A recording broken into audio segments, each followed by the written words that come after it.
الحمد لله رب العالمين وصلى الله على حبيبنا وشفينا ومولانا محمد وعلى آله وصحبه أجمعين. اللهم أكرمنا بنور الفهم وأخرجنا من ظلمات الوهم وافتح لنا باب رحمتك وانشر علينا حكمتك يا أرحم الراحمين. سبحانك لا علم لنا إلا ما علمتنا إنك أنت العليم الحكيم. قال مصنف رحمه الله تعالى ونفعنا بعلومه بدارين آمين.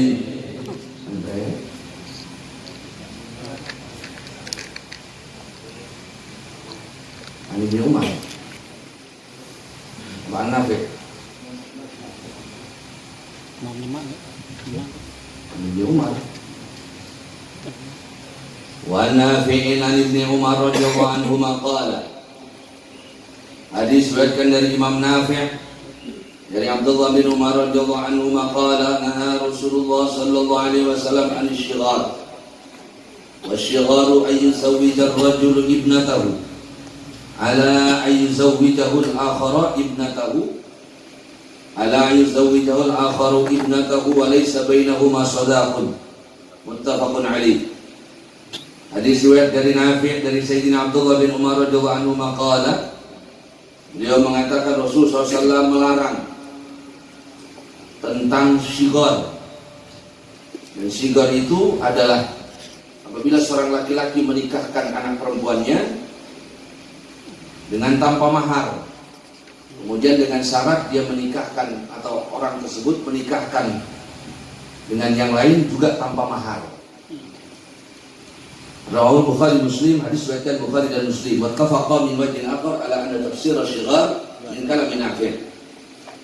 Dan sepakat dalam riwayat lain dikatakan bahwa makna syighar ini bukan dari ucapan Abdullah bin Umar, tapi ucapan dari Imam Nafi'. Artinya rahimahumullah, salah satu yang wajib di dalam nikah itu, apabila orang melaksanakan akad nikah yang wajib ada, itu adalah mahar. Apabila mahar tidak ada, nikahnya sah, akan tetapi diwajibkan mengeluarkan mahar mithil. Ya. Mahar itu apa? Ma wajaba bin nikah. Terutama disebut dengan mahar itu sesuatu yang wajib karena akad nikah. Dia tidak termasuk rukunnya nikah, tidak harus disebutkan di dalam akad nikah, tapi wajib ada.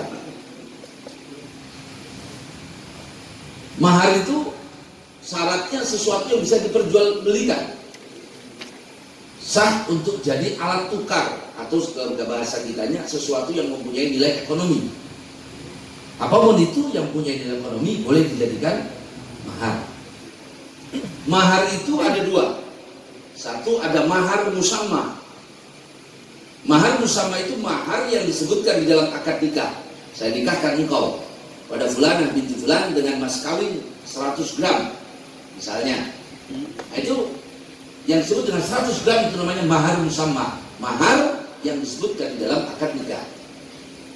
Yang kedua, ada mahar misil. Mahar misil adalah mahar yang berlaku sesuai dengan kedudukan, derajat, status sosial daripada wanita tersebut. Misal, anaknya seorang pengusaha tentu tidak sama maharnya dengan anak petani. Anaknya seorang ulama tentu tidak sama dengan maharnya anak biasa, orang biasa. Nah, mahar itu adalah yang berlaku sesuai dengan status sosial, kadar derajat sosial daripada keluarga perempuan tersebut, maka itu disebut dengan mahar misil. Nanti ada bab mahar. Kesimpulannya sesuatu yang wajib karena itu mahar. Nah, apabila ada orang menikahkan anaknya, saya nikahkan anak saya fulanah binti fulan kepada engkau, atau saya nikahkan engkau pada fulanah binti fulan anak saya tanpa mas kawin. Tapi di belakang itu si bapak ini ngomong, nanti nikahkan saya dengan anakmu juga nggak pakai mas kawin. Atau misalnya nanti anak laki-laki saya nikahkan dengan anak perempuannya tukeran anak. Anak laki saya nikahkan dengan anak perempuannya juga dengan tanpa mas kawin. Maka itu dilarang oleh Nabi. Pada rahimakumullah, segala sesuatu yang disyaratkan itu harus dijalankan. Ya, karena syarat itu bagian daripada memenuhi janji. Syarat itu bagian daripada perjanjian. Melanggarnya melanggar janji, memenuhinya maka menepati janji. Maka ketika seorang menerima syarat tertentu, maka dia harus memenuhinya. Dan ketika melanggar syarat tersebut, maka khianat. Nah, syarat ini syaratnya tidak boleh bertentangan dengan tujuan daripada akad. Satu, kalau syarat di dalam satu akad itu bertentangan dengan tujuan yang ada dalam akad, maka akadnya batal, syaratnya juga batal. Contoh, saya ngutang uang 10 juta dengan syarat tidak saya bayar, ini bertentangan.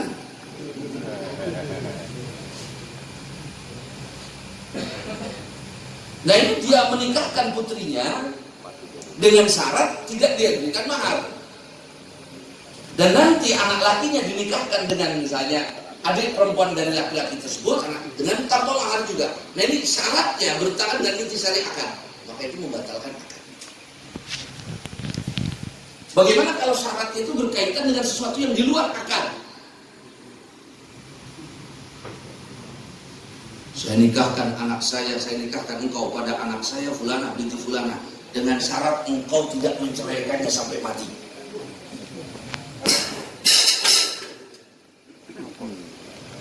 Atau ada lagi misalnya, saya nikahkan anak saya Fulana binti Fulana pada engkau anak saya Fulana binti Fulan dengan syarat tidak diwayu. Saya dengan syarat tidak diduakan, tidak dipoligami.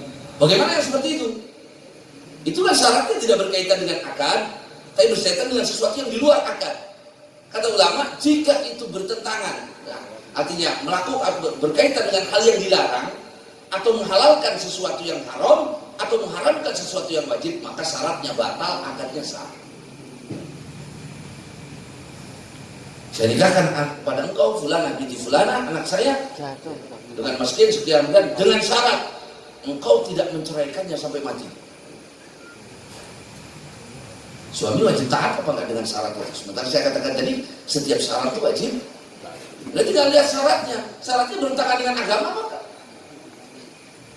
Jika syarat itu bertentangan dengan agama, boleh. Artinya apa? Suami tidak wajib memenuhi syarat itu, akan tapi akan tidaknya sah. Saya nikahkan engkau pada Fulan binti Fulan anak saya dengan syarat engkau tidak mewayu sampai mati.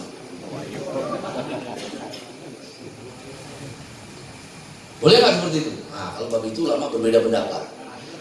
Ada yang mengatakan boleh, ada yang mengatakan tidak boleh. Artinya mana tidak boleh syaratnya itu gugur, tidak berlaku.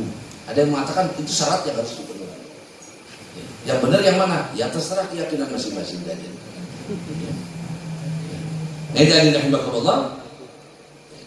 Kita sudah membahas tentang wali, ya. Kemarin minggu yang lalu kita bahas wali secara detail, ya. Kita juga membahas tentang sebagian kecil daripada seperti akad nikah itu ada 4 orang, ada wali, ada mempelai laki-laki, ada mempelai perempuan, saksi. Tambah 1 ya ijab kabul akad. Syarat wali itu sudah tahu, ya. Syarat yang mau menikah itu syaratnya apa? 1, dia harus laki-laki secara yakin. Yang kedua, tidak boleh dipaksa. Pokoknya kalau kamu gak nikahi anak saya bacok kamu. Karena takut dibunuh, dia nikah, gak sah nikah. Kenapa? Karena kepaksa. Kecuali ada orang nikah dipaksa tapi sah. 1, apabila dia takut zina, maka wajib dinikahkan. Mau gak mau kamu nikah, kalau gak kamu zina. Yang kedua, madlumul qasam.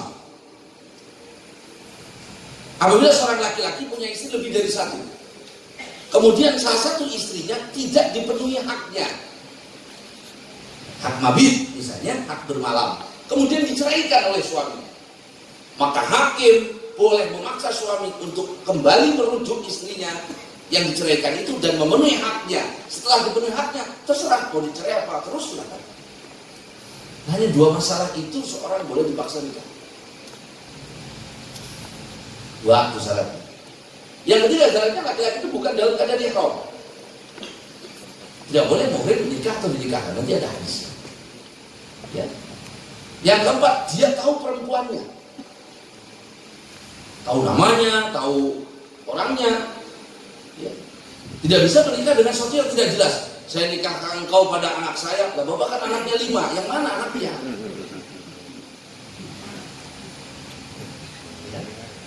Harus ada kejelasan. Maka disebutkan nama di dalam akad nikah. Itu syaratnya seorang pengantin laki-laki. Nah, syarat pengantin perempuan yang mau menikah, satu syaratnya juga tidak dalam keadaan ihram.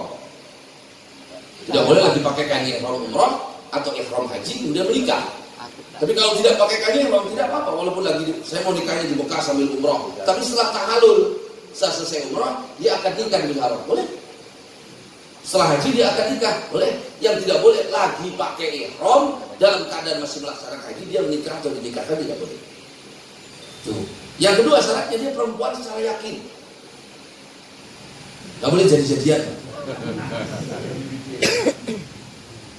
Yang ketiga syaratnya perempuan itu tidak dalam ikatan nikah dengan orang lain, nggak boleh istri orang dinikah lagi. Tidak boleh dalam ikatan nikah dengan orang lain. Jadi harus ditanya, Anda ini gadis apa janda? Gadis. Kalau janda, dengan saya janda. Punya suami apa enggak? Suamimu, dulu suamimu mencerai apa meninggal? Terus jelas. Yang keempat, perempuan itu tidak boleh dalam keadaan masa iddah. Tidak boleh seorang wanita dalam masa iddah menikah, baru ditinggal matinya seminggu dia udah kawin lagi. Nggak boleh.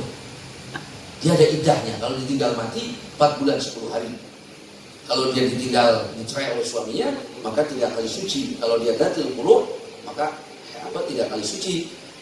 Muhtawasyidam, suci antara 2 haid. Nanti ada babnya itu ya. Maka tidak boleh seorang wanita itu menikah dalam keadaan masa iddah. Dia harus menyelesaikan iddahnya, baru kemudian boleh menikah. Kecuali kalau yang mau menikah itu adalah yang punya iddah. Ini sebenarnya mah bingung gitu. Oh. Udah ngaji gampang. Kecuali yang punya iddah. Contoh misalnya, apabila seorang laki-laki mencerai istrinya, tolak bain. Bain itu adalah tolak 3, disebut dengan bainun kubra, atau tolak 1 atau tolak 2, tapi pakai harta. Contoh misalnya, kamu kalau bayarin utang saya sama si Fulan, kamu saya cerai, kata istrinya. Ya, saya bayarin utang sama si Fulan. Yang penting saya dicerai. Talaknya cuma 1, tapi tidak bisa dirujuk. Bahasa sananya namanya khulu. Tidak bisa dirujuk. Boleh suami itu balik lagi kepada istrinya yang dicerai dengan cara tadi, pakai harta tadi, boleh, tapi dengan akad baru, mas kawin baru, saksi baru, dan persetujuan istri juga. Misal seorang laki-laki mencerai istrinya tolak bain dalam masa iddah, ya kita balikan lagi, yuk akan nikah lagi. Boleh, boleh. Kan dia lagi iddah, boleh. Karena yang menikahinya yang punya suaminya yang dulu. Jelas lah? Jelas-jelas nggak paham.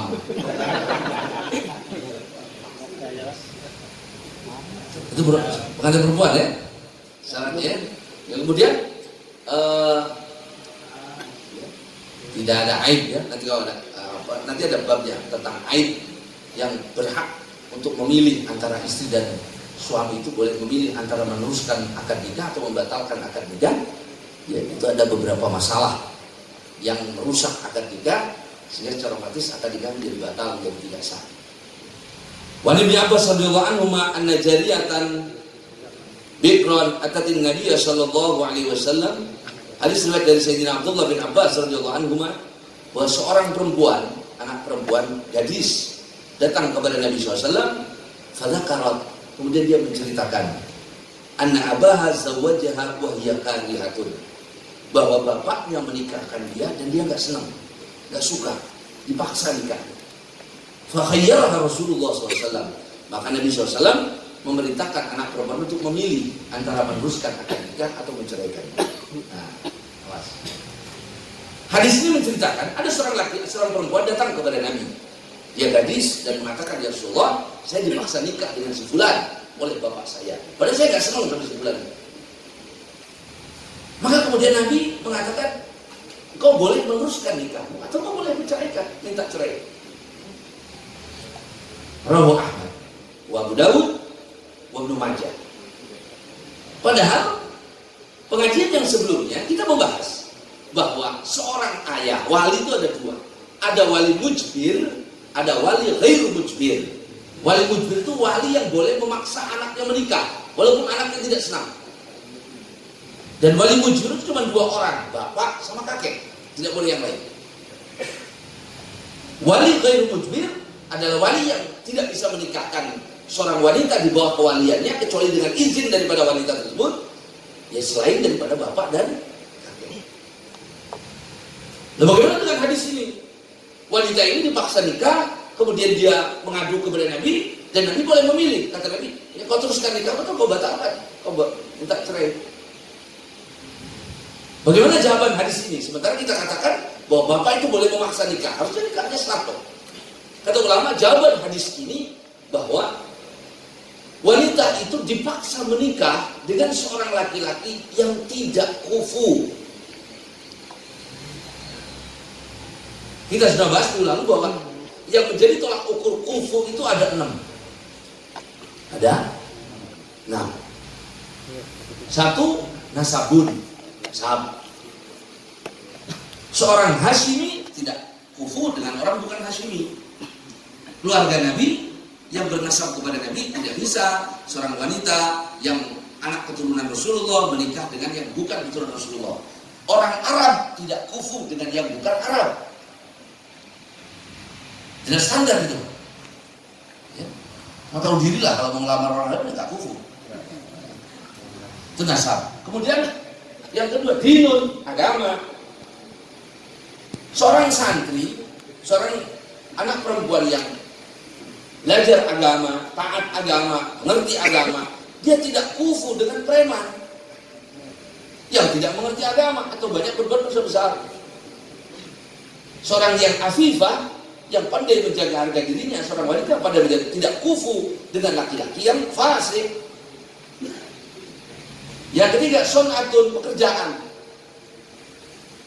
Anaknya pengusaha nggak kufu dengan anaknya tukang sampah. Yang kelima adalah hurriyatun, orang merdeka tidak kufu dengan budak. Seorang wanita merdeka menikah dengan budak tidak kufu. Faqdul uyubi, aib. Orang yang bitong nggak kufu dengan yang melek. Perempuannya melek, istrinya bitong, suaminya bitong, nggak kufu. Kerjain terus sama istrinya dibagi ambilin duitnya nggak tahu. Akan tetapi saya katakan tadi ya, yang namanya kafaah itu bukan syarat nikah, bukan rukun nikah, tapi bagian dalam rangka untuk membangun keharmonisan. Anaknya orang paling kaya, misalnya seorang perempuan anak orang paling kaya, dia mau menikah dengan anak misalnya tukang sampah sekalipun, ya sah-sah saja nikahnya, tidak masalah. Kalau si perempuannya gitu. Yang ketujuh, faktul uyum. Wafil yasari taradudi. Ulama berbeda pendapat antara kaya dan miskin, apakah sekufu atau tidak. Banyak ulama mengatakan itu tidak menjadi tolak ukur kalau itu. Nah, kita membahas di pertemuan yang lalu bahwa seorang bapak dan kakek itu boleh memaksa anaknya atau cucunya yang perempuan menikah dengan seorang laki-laki dengan syarat 5. 1, lupa. 2, perkawinan. Masya Allah. 1, syaratnya laki-laki itu kufu.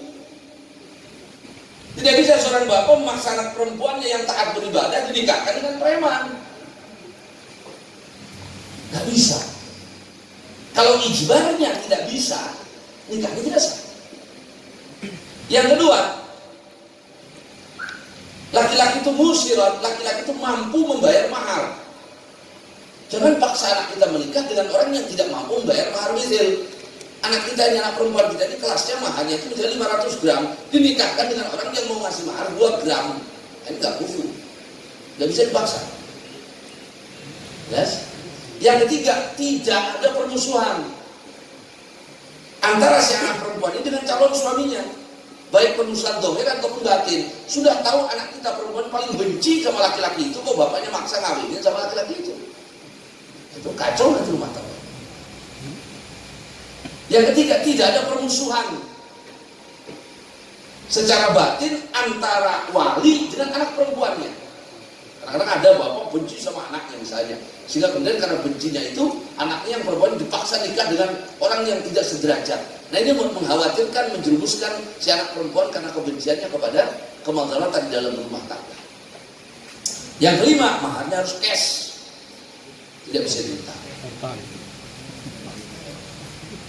Apa? Jelas? Ini daripada suruh ngulang jelas aja.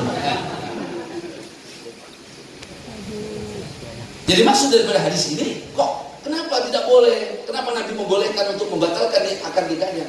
Karena dia dinikahkan dengan yang tidak kufu. Jelas? Dalam madzhab Malik, kufu itu menjadi syarat daripada nikah. Madzhab Syafi'i tidak. Tapi itu bagian daripada syarat memaksa seorang bapak memaksa anaknya menikah tanpa itu anak perempuan. Kalau zaman sekarang tidak ada, itu zaman dulu Pak. Zaman dulu itu anak perempuannya masih di pondok, pulang rumah udah punya suami. Dijemput dari pondok sama bapaknya, kalau itu suamimu. Kapan nikahnya? Sebulan yang lalu.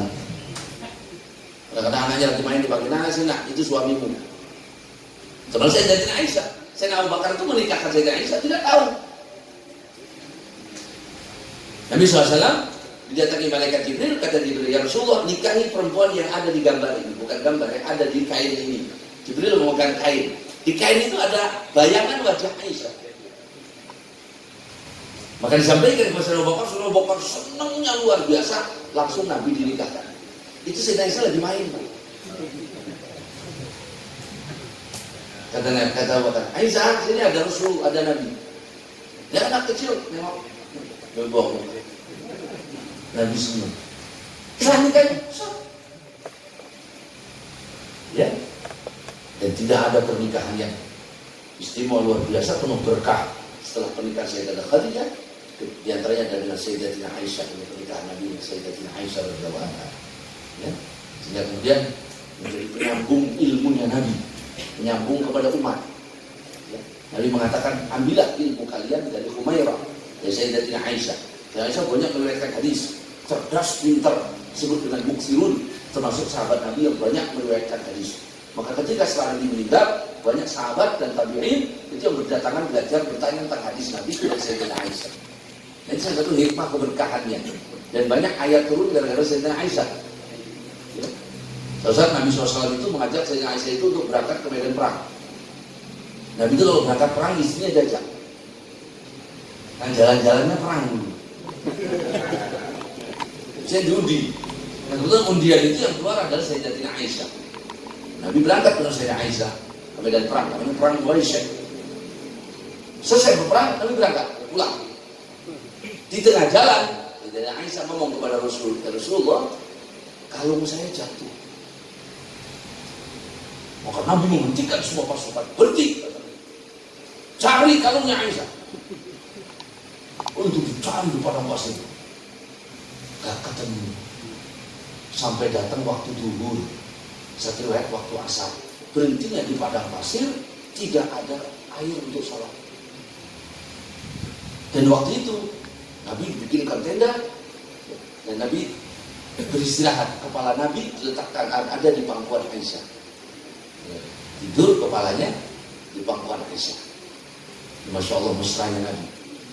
Bapak-bapak tidur di pangkuan ini kelepak ini enggak sih? Laki blon.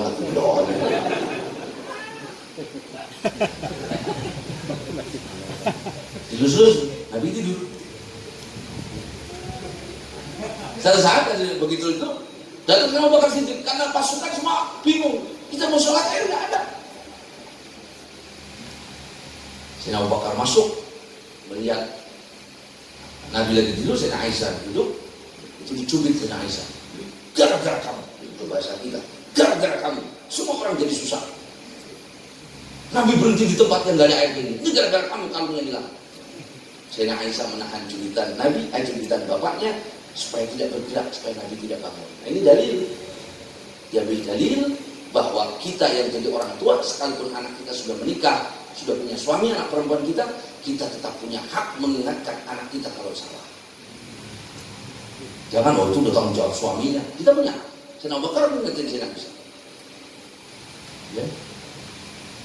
Nah ini rahimakumullah, begitu mendengar itu Nabi bangun. Turunlah ayat tayamum. Kata Sayyidina Umar bin Khattab, wahai Abu Bakar, ini bukan keberkahan yang pertama yang Allah turunkan gara-gara keluarga. Gara-gara itu diturunkan kemudahan untuk semua umat. Kalungnya berlian apa kok berhenti? Pasukan diberhentikan nyari kalung. Kalungnya cuma terbuat dari kulit penyu. Kalau kulit penyu kan nggak najis. Kulit penyu dipotong-potong jadi kalung, Pak. Bukan berlian, Bu, bukan. Cuman kalung itu punya Asma binti Abu Bakar, kakaknya Aisyah. Sayyidina Aisyah punya kakak namanya Asma binti Abu Bakar. Artinya itu amanah. Bagaimana nilai sebuah amanah? Dan Nabi tahu itu amanah, barangnya tidak berharga, tapi itu pinjaman yang harus dikembalikan. Maka Nabi menghentikan pasukan untuk mencari kalung itu. Kita kadang-kadang kalau pakai barang orang, pinjam dari orang malah seenaknya. Bukan punya kita ini, nggak apa-apa. Punya sendiri hati-hati, takut rusak. Punya orang, abruk. Itu nggak punya amanah.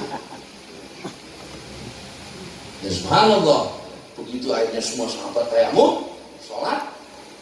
Kemudian Nabi, udah ketemu nih kalung nih. Nabi berangkat pulang. Ternyata itu kalung diduduki onta.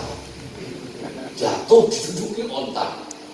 Begitu berdiri ontanya kelihatan, akhirnya ketemu pulang. Ya. Ini kita ngebahas apa ya kok ke situ kan? Tadi sampai mana sih? Oh, nikah paksa. Ya. Wa an Hasan an Samurah radhiyallahu ta'ala anhu an Nabi sallallahu alaihi wasallam qala ayyuma imra'atin zawajaha waliyan fa hiya al-awwal minhuma. Hadis dari Al Hasan Al-Basri. Al-Basri itu pimpinannya para tabi'in. Orang yang soleh, suhud, alim, luar biasa. Ketika Nabi mengatakan, ketika beliau membaca hadis yang mengatakan bahwa akhir umatku yang keluar dari neraka adalah seorang laki-laki. Akhir umatku yang keluar dari neraka kemudian dimasukkan ke dalam surga adalah seorang laki-laki. Dan beriwayatkan setelah dibakar dalam neraka 1000 tahun. Kata Imam Hasan Basri, beliau mengangkat tangan, Allahumma ya Allah, mudah-mudahan laki-laki itu saya. Kata muridnya, Imam, dia di neraka dulu baru masuk surga, kok kepengen? Kata Imam Hasan Basri, walaupun dia di neraka 1000 tahun, tapi dia pasti masuk surga. Sebab Nabi mengatakan dia laki-laki yang terakhir masuk surga. Saya Hasan Basri tidak punya jaminan apa saya mati masuk surga atau masuk neraka. Padahal beliau kalau malam sholat nangis sampai pagi, kalau siang ngajar dalam keadaan puasa, ngomong begitu. Kita di mana? Ya di sini. Ngomong surga. Hasan Basri dia ngomong begitu. Mudah-mudahan laki-laki itu saya nggak punya jaminan. Beliau itu kalau ada orang meninggal, beliau pulang ke rumah seminggu nggak keluar rumah kecuali sholat jamaah, ngajar, selebihnya pulang ke rumah. Setiap orang lewat rumahnya dengar nangis. Ditanya oleh masyarakat, ya Imam, si fulan ketika kita meninggal, kenapa kok tidak setelah menyolatkan kok? Jangan keluar kelihatan, paling ngaji sholat jamaah, mengajar agama hal yang wajib. Apa jawab beliau? Tetangga kita fulan bin fulan itu meninggal, kita saksikan bersama. Dia meninggal dalam keadaan husnul khatimah sebagai orang muslim. Saya Hasan Basri tidak punya jaminan apa saya mati dalam keadaan beriman atau tidak. Takutnya orang dulu kayak begitu. Itu kelasnya mereka. Kita gak kemedin ya.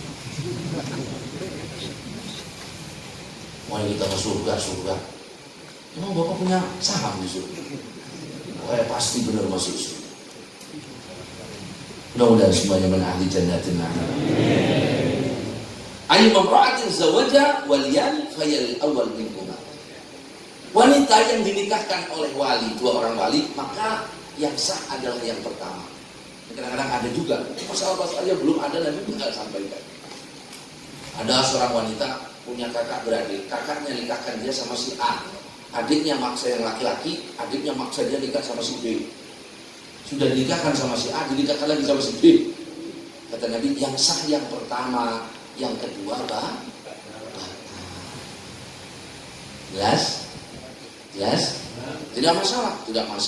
Yang kedua tidak membatalkan yang pertama. Enggak, yang pertama yang batal. Yang kedua yang batal. Nah ini sering terjadi di kita. Mohon maaf. Ada sebagian kita kalau nikah dulu di kiai, baru nanti nikah lagi di depan orang banyak. Datang ke gurunya, ke ulamanya, bapaknya wakil kepada kiai, dinikahkan oleh kiai, dia disaksikan beberapa orang, kemudian besoknya diakadkan lagi di depan orang banyak. Nah, ada beberapa orang yang mengatakan, oh itu akadnya batal, akad yang pertama dihapus dengan akad yang kedua. Tidak ada. Akad yang pertama yang sah, tabarukan. Akad yang kedua, ya juga nggak membatalkan yang pertama. Hidupnya boleh seperti itu, boleh.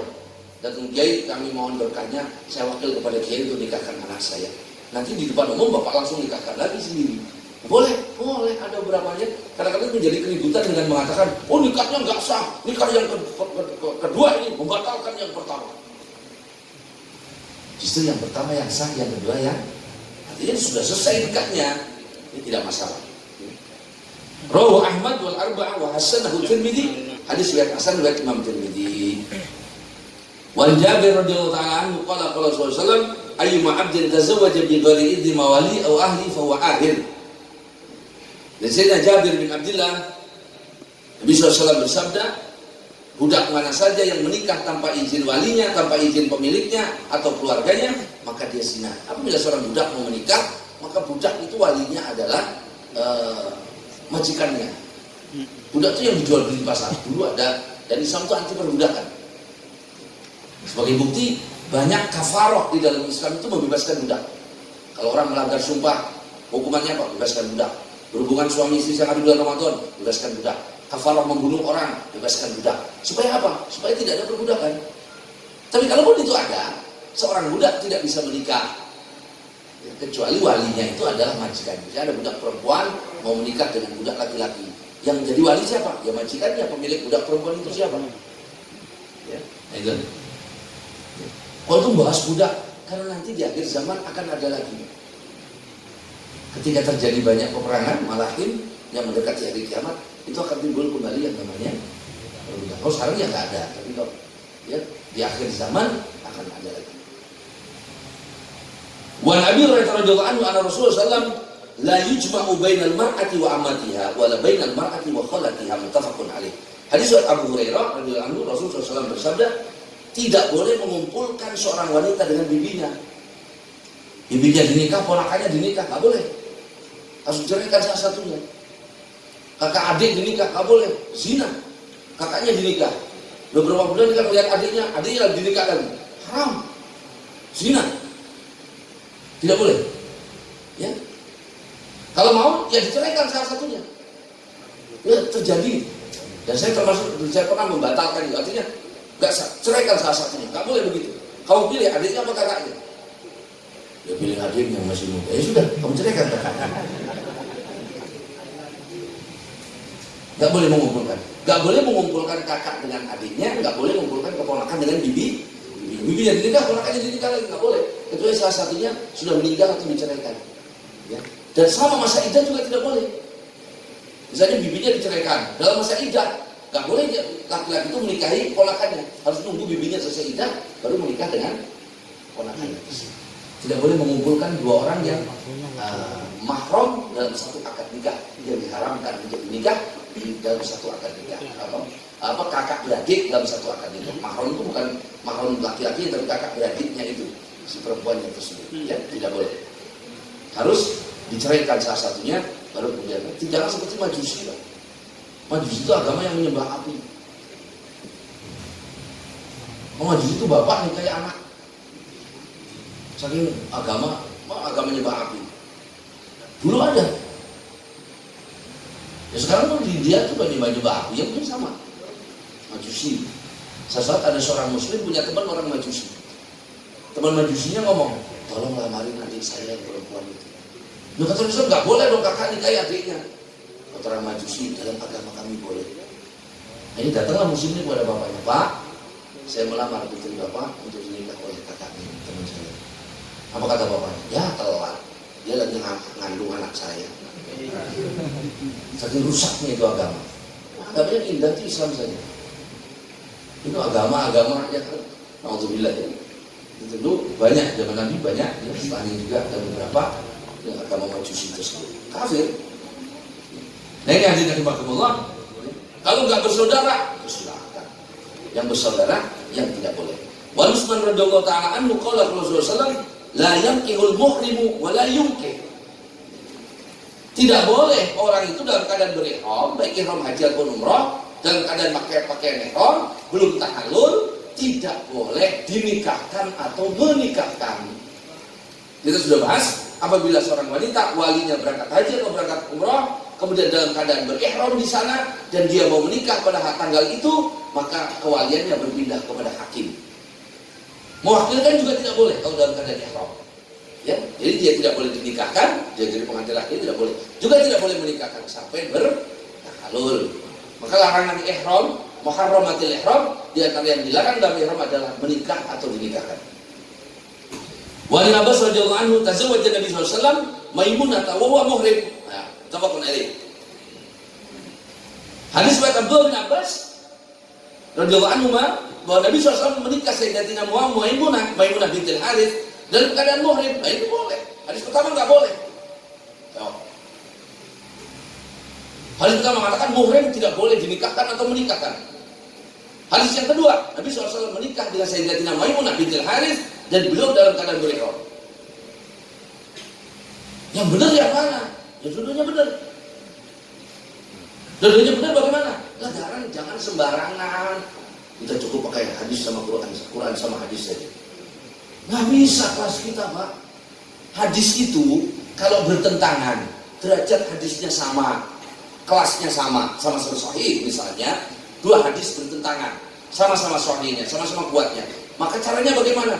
Lihat mana yang terakhir. Hadis yang terakhir menghapus hadis yang sebelumnya. Hukum yang terakhir menghapus hukum yang sebelumnya. Oh, juga tidak ditemukan riwayat mana yang dulu diucapkan, nggak tahu kita. Tahun berapa Nabi ngomong ini, tahun berapa yang ngomong ini, kita nggak tahu. Kalau begitu, bisa nggak dikumpulkan? Dicari titik temu. Kalau bisa ada titik temunya, maka hadis itu digabungkan jadi satu, diambil kesimpulannya. Oh nggak bisa, berlawanan ini boleh, ini nggak boleh. Tidak ditemukan riwayat mana yang lebih duluan, tidak ditemukan juga, tidak bisa juga digabungkan, maka yang ketiga, hadis itu dijalankan dua-duanya untuk diamal. Dan sebagian daripada gambaran. Nah, jawaban ulama tentang hadis itu bagaimana? Berbeda pendapat. Ada yang mengatakan bahwa Nabi SAW menikah dalam keadaan muhrim itu, bahwa hadis la yanqihul muhrim wa la yunkih itu terakhir, kemudian menghapus hadis sebelumnya. Ya. Contoh misalnya ayat hijab. Hijab kan terakhir turunnya di Madinah. Maka dulu melihat istrinya sahabat-sahabat, melihat istrinya sahabat yang lain tidak menutup aurat, masih tidak dilarang. Dosa dong, belum turun larangannya, nggak dosa. Sampai kemudian turun hijab tersebut. Kalau sekarang ya nggak bisa bapak bilang itu, belum turun larangannya, nggak ada. Yang bisa menerima itu cuma Nabi. Sekarang agama sudah sempurna. Kemudian ada lagi yang mengatakan bahwa mahmul hadis itu dimaksudkan bahwa dalam keadaan ihram tapi sudah bertahallul. Nah ini hadirin rahimakumullah. Wali Muslim an Maimunah nafsiha radhiyallahu Nabi SAW tazawwaja wa huwa halal. Hadis ini menghapus hadis sebelumnya. Dari Maimunah dikatakan bahwa dari riwayat Abdullah bin Abbas dikatakan Nabi menikahi Maimunah dalam keadaan berihram. Tapi Maimunah bintul Haris, Sayyidatina Maimunah istri Nabi mengatakan, saya dinikahi Nabi dalam keadaan Nabi tidak berihram. Yang kuat yang dipegang oleh Maimunah. Dia yang menjalankan kok. Wa Uqbah bin Amir qala Rasulullah SAW, inna haqqa syuruti ayyuwaffa bihi mastahlaltum bil furuj. Dari Uqbah bin Amir, Nabi SAW bersabda, sungguhnya suatu hak, syarat yang lebih berhak untuk ditepati adalah syarat yang berkaitan dengan nikah. Hadis riwayat Bukhari Muslim. Tentang hadis ini, kata ulama, maknanya yang pertama bahwa maksud daripada syarat yang wajib dipenuhi di dalam akad nikah, lebih berat dipenuhi dalam akad nikah adalah berkaitan dengan syarat atau aturan atau kewajiban di dalam rumah tangga, itu lebih berhak untuk dipenuhi. Kenapa? Karena berkaitan dengan persyaratannya Allah. Dalam bahasa Al-Quran, mitsaqan ghalidha. Jadi ayat ini menekankan tentang wajibnya seorang suami menjalankan kewajiban, wajibnya seorang istri menjalankan kewajiban. Karena suami amanah bagi istrinya dan istri amanah bagi suami. Tidak ada amanah terbesar bagi seorang laki-laki dan seorang perempuan kecuali terhadap pasangannya masing-masing. Setelah amanah Allah dan Rasulnya, setelah menjalankan aturan agama ini, maka yang terbesar adalah menjaga pasangannya masing. Kewajiban suami apa? Yang wajib satu, memberikan nafkah, memberikan kebutuhan istri, anaknya. Kafa bil mar'i isma yudri man yaqul. Cukup bagi seorang suami, seorang laki-laki, dosa besar ketika dia menyia-nyiakan istrinya. Maka suami wajib menafkahi anak istrinya. Dan kewajiban memberikan nafkah itu hari per hari, Pak. Secara aturan. Akan tapi kita kan mengenal bahwa menegakkan aturan ini secara keras akan menimbulkan perpecahan di dalam rumah tangga. Maka ada hak suami, ada hak istri. Ada kewajiban suami, ada kewajiban istri. Tapi ada jalan tengah di antara keduanya. Apa? Didamaikan. Betul, kewajiban suami memberikan nafkah. Dan saya ini kebutuhannya sehari, masyarakat Cilegon, saya secara umum saya ini kebutuhan sehari 200.000. Ternyata suaminya sanggup 50.000. Ya gak usah diikut, syukuri saja. Oh itu gak menafkahi kebutuhan istri, syukuri saja suaminya sanggupnya segitu. Nah kalau istri nuntut, kan harusnya sesuai dengan kebutuhan masyarakat yang berlaku. Wah kalau itu bisa mengajukan rumah dia, tapi pecah rumah tangganya. Maka situlah kemudian ada untuk saling mengerti satu sama lain. Bahasa Al-Quran adalah qaulan sadida, ada saling transparan, saling memahami satu sama lain. Ketika suami tidak bisa menjalankan kewajibannya, maka istri mengerti. Jangan menuntut haknya saja. Ketika istri tidak bisa menjalankan kewajibannya kepada suami, maka suami mengerti. Jangan hanya menuntut haknya kepada istri. Yang kedua, nah ini kewajiban terbesar, wajib memberikan maskan, tempat tinggal, wajib. Kalau udah punya rumah, ya punya rumah. Kalau nggak punya, kontrak. Kalau nggak punya, ya kontrak di mertua. Itu kewajiban suami menempatkan itu. Termasuk nafkah itu, Pak. Nafkah itu kebutuhan sehari-hari, kemudian pakaian, kemudian khadim, termasuk khadim. Istri kita orang kaya, di rumahnya dilayani saya pembantu, maka suami pun wajib memberikan pembantu untuk istri. Kalau memang dulu istrinya di rumahnya dilayani, dia punya pembantu. Nah kalau bapak istrinya anak petani, sekarang mau minta pembantu, rumahnya lagani semua. Kalau yang mana? Kalau suami nggak mampu, kalau suami mampu ya bagus. Ya. Yang terbesar ya maskan tempat tinggal. Yang ketiga kewajiban suami terbesar kepada istrinya adalah qu anfusakum, menjaga anak istrinya dari api neraka. Itu tugas besar. Urusan ngasih nafkah jangan takut. Setiap manusia, makhluk di muka bumi ini, tidak hanya manusia, Allah berikan rezeki. Jangan khawatir. Hanya rezeki orang berbeda-beda. Tapi ada rezekinya, ada. Tapi yang terbesar tugas kita ini adalah bagaimana menjaga anak istri kita supaya tidak masuk neraka.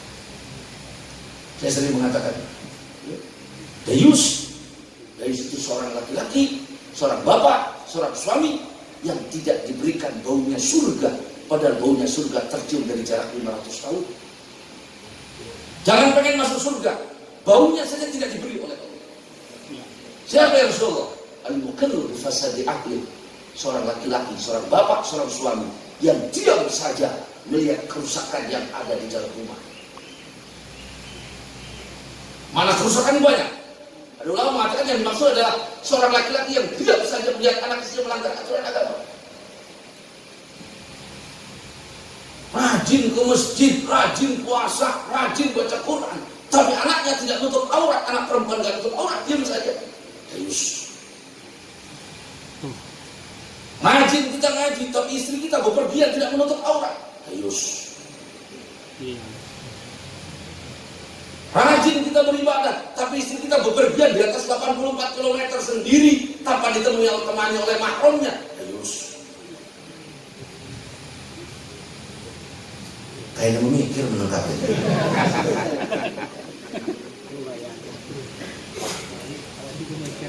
Kemana mah? Surabaya, naik apa? Naik pesawat sendiri. Kita diam saja suaminya. Terus salah kape.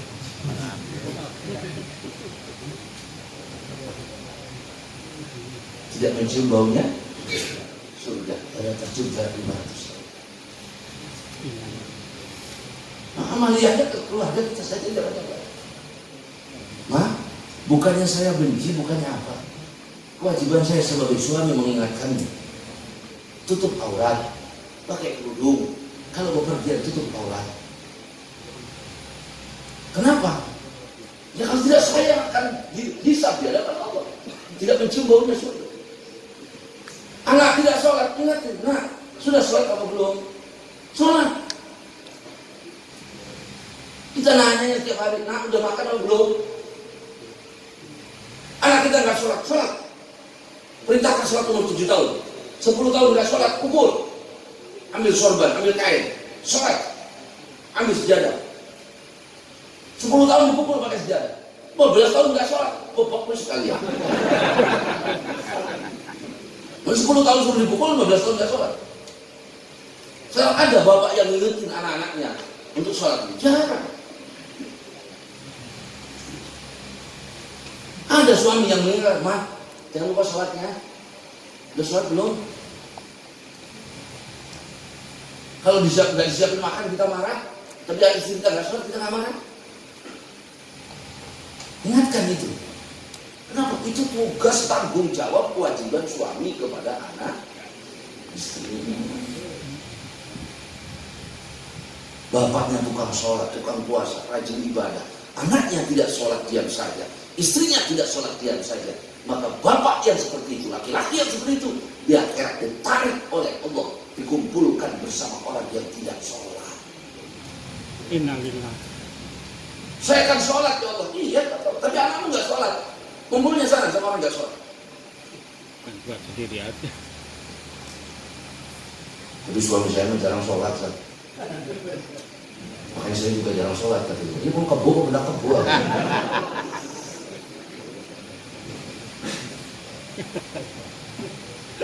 Jelas. Ya. Gimana ya?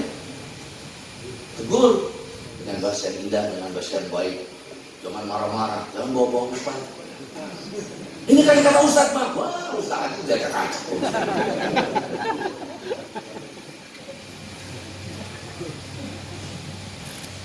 Udah kepepet aja kata Ustaz. Mau ibunya mau Ustaz. Bagi ibu, kewajiban terbesar seorang wanita setelah hak Allah dan Rasulnya adalah kewajiban kepada suaminya. Saya ingetin lagi, nggak banyak kewajiban seorang istri kepada suami itu, nggak banyak. Satu, ala takhruj min baitillah ta'atu zawjiha, taat kepada perintah suami, apapun perintahnya selama tidak bertentangan dengan perintah agama, istri taat. Apapun itu, Ya, betul. selama tidak bertentangan dengan perintah agama, istri taat. Apapun itu. Kata suami jangan, jangan. Bahkan dalam bahasa agama tidak boleh seorang wanita puasa sunnah tanpa izin suami. Ibu mau puasa Senin Kamis, besok hari Kamis ibu mau puasa, ngomong, "Mas, besok saya puasa, mau puasa sunnah hari Kamis." Oh iya nggak apa-apa. Oh salah. Tapi kalau kata suaminya, jangan puasa. suami itu wajib, puasa sunnah hukumnya. Oh ya laki-laki yang kelewatan itu melarang puasa. Ini siapa tahu suaminya siang-siang pulang. Betul. Oh betul, ini bilang betul. Yang kedua, Allah takhruj min baiti illa bi'idznih. Jangan sekali-kali pergi dari rumah tanpa izin suami. Yang kira-kira suami tidak senang, suami marah, ngomonglah dulu sama suami. Sekarang zaman canggih, bisa WA, bisa SMS. Mas, saya mau ke rumah bapak. Mas, saya mau ke rumah ibu, mau nengok bapak, mau nengok ibu, ngomong dulu. Kalau kata suaminya jangan, ya jangan. Ayu memperhatikan kharajat juga di zaujiha, seorang wanita keluar tanpa izin suaminya, dilaknat oleh Allah, dilaknat oleh malaikat sampai pulang ke rumah. Itu kira-kira yang membutuhkan izin. Tapi kalau ibu cuma mau beli sayur ke depan rumah, gak usah ngomong. Bolak-balik WA terus. Mas mau sebelah bisa. Ya kalau istrinya takut sama Allah, ya gak apa-apa. Hal-hal yang kira-kira butuh ridho suami, ngomonglah. Jelas? Gak boleh tanpa izin suami itu, harus dengan izin. Sekalipun mau ke rumah bapak ibu kita, ngomong dulu sama suami. Yang ketiga, taslimun nafsi, menyerahkan diri kepada suami sepenuhnya. Jangan sekali-kali menolak kalau suami manggil ke tempat itu. Bahkan dalam hadis, jangan sekali-kali menolak suamimu, kalaupun dia memanggil di atas api atau di atas punggung kendaraan. Jangan dipanggil suami. Ini Masya Allah, ada cincin, ada petan, cincin, ada pulon. Suaminya berbagai kewajiban istri loh, Bu. Kalau suami nyolek, sudah ngerti itu. Gak usah ditanya-tanya lagi. Itu wajib itu. Kalau menolak, besar. Yang keempat, mu'asyarah bil ma'ruf. Asal mu'asyiruna bil ma'ruf, bergaulah dengan baik. Suami bergaul yang baik sama istri, berakhlak mulia kepada istri masing-masing. Kita ini sama ustaz akhlaknya baik, sama teman akhlaknya baik. Ada bapak-bapak begitu, sama teman tuh dermawan, mau makan apa dibeli. Kadang-kadang suka ngeraktir temannya, sama istrinya peliknya tuh dia. Ada, kayaknya mah hadir saya kira. Ada orang. Bapak dermawan sama orang, lebih dermawan lah sama istri. Masih makan orang habis 2 juta, 3 juta, bapak gak ribut. Istri minta beli baju 500.000, tukar, boros segala macam. Ini suami kayak mana yang begitu? Yang lebih berat kita berbuat baik ya kepada anak istri kita. Sopan sama orang perlu, sopan sama istri lebih perlu. Nabi itu mau sholat malam tuh ngomong sama istrinya, Aisyah, izinkan malam ini saya mau sholat. Gak ada suami wajib izin sama istri, enggak. Tapi Nabi menjaga perasaan istrinya, bagian daripada menggauli dengan baik. Kita mau bolak-balik lawang mau copot gak pernah ngomong. Gak harus suami minta izin kepada istri, tapi jagalah perasaan istri. Kita itu bagian daripada menggauli dengan baik. Ibu, apa lagi? Jangan sekali-kali durhaka sama suami. Seorang istri mengangkat suara depan suami, durhaka. Seorang istri melotot ke suami, durhaka. Apalagi ngelempar suami 3 rakaat. Kalau dari 2 rakaat ini 3 rakaat. Apalagi nabok suami, mengularkan dasi. Terus gue ya, itu semuanya adalah berakhlak mulia ya. Sebaik-baiknya laki-laki itu, ya, sebagai kamu mengatakan ciri laki-laki yang baik itu yang makan dengan selera keluarganya. Saya senang jengkol, tapi anak istri saya nggak senang jengkol. Itu bapak jangan maksa istri masak jengkol. Kok nggak kesini doyan?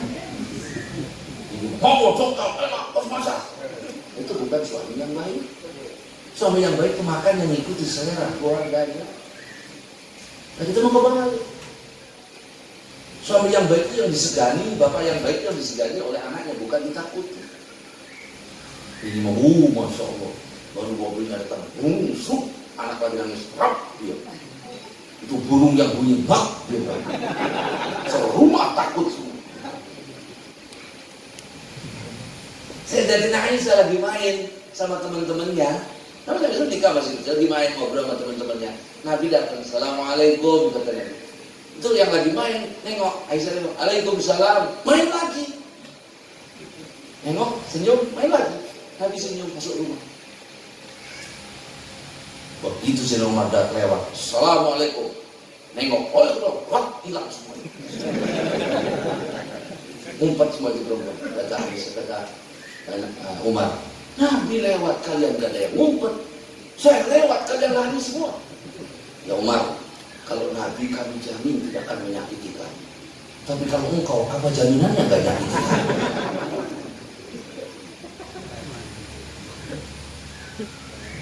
Ada kan bapak tuh, anak udah takut semua. Itu bapak yang hebat.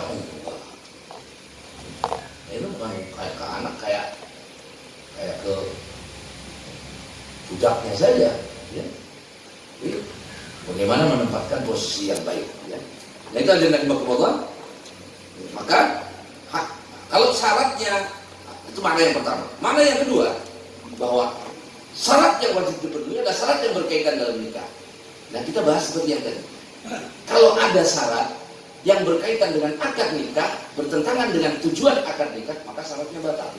Contoh, saya nikahkan anak saya nikahkan engkau pada anak saya Fulan binti Fulan dengan syarat tidak punya anak sampai mati. Batal syarat. Karena tujuan nikah adalah punya anak. Dan kalau kaitannya dengan luar nikah, saya nikahkan anak saya Fulan binti Fulan dengan syarat, dengan mas kawin 100 gram, dengan syarat engkau harus menghajikannya. Boleh, wajib ditepati. Dengan syarat engkau harus membelikannya mobil, wajib ditepati. Dengan syarat engkau tidak boleh nikah lagi, bu. Karena itu ulama berbeda pendapat, karena itu bertentangan dengan yang hal-hal yang dibolehkan oleh agama. Ya baik. Wan Salmah ibn al-Aqwa qala rakhasa Rasulullah SAW am autas fil mut'ah salatata ayyam summanha anha rawahu Muslim. Nabi SAW memperbolehkan pada am autas tentang nikah mut'ah. Was. Selama 3 hari. Autas di medan perang. Dulu Nabi pada masa sahabat itu banyak berangkat ke medan perang, Nabi boleh mengizinkan yang namanya nikah mut'ah. Nikah mut'ah itu antara 3 hari sampai 45 hari. Apa sih nikah mut'ah itu? Nikah yang dibatasi oleh waktu, garis miring, kawin kontrak. Dulu boleh, kemudian diharamkan oleh Nabi. Bahkan 3 kali Nabi mengharamkan itu. Maka kalau ada orang sekarang mengatakan boleh kawin kontrak, haram. Nikah tidak boleh dibatasi oleh waktu, sekalipun waktu itu satu hal yang mustahil, tetap tidak boleh. Contoh, saya nikahkan pada engkau anak saya Fulanah binti Fulanah selama 1000 tahun, tetap tidak sah nikah. Dulu boleh, kenapa? Karena sahabat berperang ke tempat-tempat yang jauh, terpisah dari istrinya, terpisah dari keluarganya. Maka untuk meredam nafsu mereka diperbolehkan nikah. Enggak 3 hari nikah, setelah 3 hari otomatis cerai. Setelah 10 hari misalnya, otomatis cerai. Itu dulu. Sekarang tidak boleh. Enggak ada itu nikah kontrak itu. Kalau ada orang yang mempraktekkan itu, zina. Sekarang banyak praktek itu. Di Puncak ada, di Bogor ada, anak kuliah juga banyak jalankan seperti itu. Nikah setahun, nikah sebulan. Haram hukumnya, sama dengan zina. Ya, tidak boleh. Dan Al-Quran tidak menyebutkan itu. Illa ala azwajihim aw malakat aymanuhum. Ketika mensifati orang yang akan masuk surga itu adalah orang-orang yang menjaga kemaluannya, kecuali kepada istri-istri mereka. Nggak ada bahasa kepada mut'ah mereka, nggak ada. Istri atau kepada budak perempuannya, hanya itu dua. Nggak ada kawin kontrak itu. Yang boleh kan sampai detik namanya Syiah, dan Syiah itu sesat. Tidak boleh. Ya, diharamkan oleh Nabi dan sahabat meninggalkan itu semua tidak berlaku lagi. Ya, diharamkan ketika amal fatah, ketika hajatul wada, Nabi mengharamkan bahwa tidak ada nikah mut'ah lagi, tidak boleh. Mut'ah itu pakai mim, mut'ah. Tapi kalau pakai kasroh, tadi loh, mit'ah itu pemberian seorang suami kepada istri ketika mencerai istrinya, itu namanya mit'ah. Mut'ah itu artinya apa? Senang-senang. Zaman sekarang nikah banyak istilahnya Pak. Ada nikah mut'ah, ada nikah misyar. Gak jauh-jauh semuanya kayak begitu. Kawin kontrak, nanti sebulan selesai, ganti lagi kawin lagi dengan si A. Zina.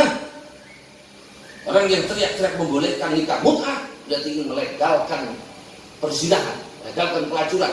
Sehingga nanti disediakan di tempat-tempat pelacuran itu orang yang membolehkan, yang mengakadkan. Udah nikah semalam, nikah sejam, nikah 2 jam. Zina. Nikah ya nikah, tidak boleh dibatasi waktu. Sampai kapan? Ya nikah. Kalau nikahnya nggak dibatasi waktu, ya nikah. Saya nikah, saya terima nikah bulan, habis bulan, udah. Dengan mas kawin sekian, udah. Giliran setahun, sebulan, udah nggak cocok. Itu serah masing-masing urusannya.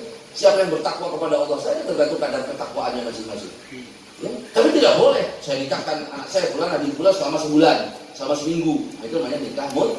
Nah, Nabi mengharamkan itu dan melarang itu sampai hari kiamat. Jelas? Wallahu subhanahu wa ta'ala. Ada saya kan? Ya. Assalamualaikum.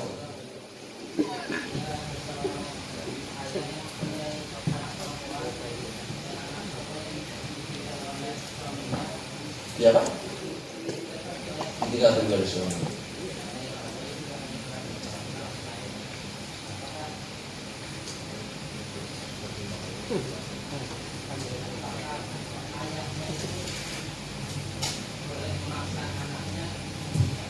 Ya. Ya. Sudah.